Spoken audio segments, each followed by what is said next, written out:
They can never tell us who planted the pipe bombs on January 6th. They can never tell us who leaked the Dobbs opinion, and they can never tell us who put cocaine at the White House.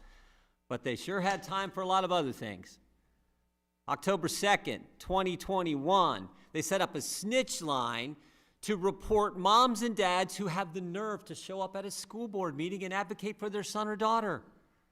On September 23rd, 2022, 10 unmarked cars pull up to Mark Houck's home, arrest him in front of his wife and 7 children. And what did he do wrong? What did he do wrong? Praying in front of an abortion clinic. And when some crazy guy comes up and starts yelling obscenities in his kid's face, he makes sure he deals with that guy. He went to court. The jury found him not guilty. On November 18th, 2022, the chairman talked about this. Actually before that, summer of 2022, raid on President Trump's home.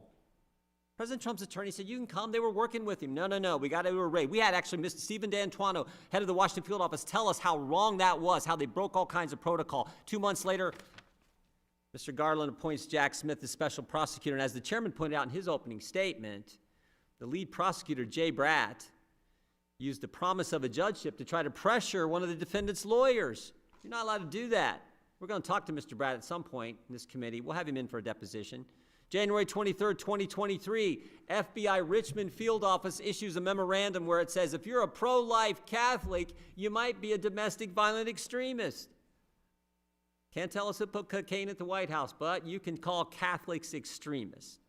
Spring of 2023, 2 brave whistleblowers come forward and tell us about the sweetheart deal that David Weiss was trying to do for Hunter Biden. Of course, those guys' reward for coming forward as good, brave whistleblowers was to have their security clearances taken from them and be retaliated against. 6:01 a.m., March 19th, 2024, Brian Malinowski, Little Rock, Arkansas, highest paid official in the Little Rock government, runs the Bill and Hillary Clinton Airport. 6:01, all these folks show up in the morning. First thing they do is put tape on the doorbell cam, and they're coming after Mr. Malinowski, a warrant, search his home, because they believed he had sold 6 guns that he wasn't supposed to sell. 6:01, tape on the doorbell cam. 53 seconds later, Brian Malinowski shot in the head, later dies. They could have handled that. So, the SWAT team and everything else, just talk to his lawyers. You could have, all kinds of ways you could have handled that to avoid the terrible outcome. We had Brian Malinowski's spouse here last Congress. His lawyer testified. Tragic story because of this Justice Department, the previous Justice Department, the way they handled things. And don't forget,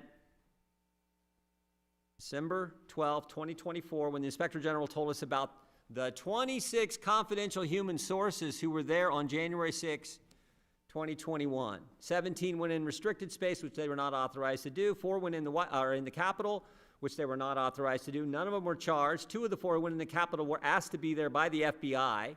We got all kinds of questions about that incident, about those confidential human sources, all kinds of questions we want answered. Now, thank goodness, and the chairman referenced this as well, thank goodness Pam Bondi, Todd Blanche, Kash Patel, Dan Bongino are now going to be running the Justice Department, where we won't have this kind of ridiculous focus on agencies being turned on the very people they're supposed to serve. We sent 7 subpoenas today. 7 subpoenas that we sent asking for information about all these issues.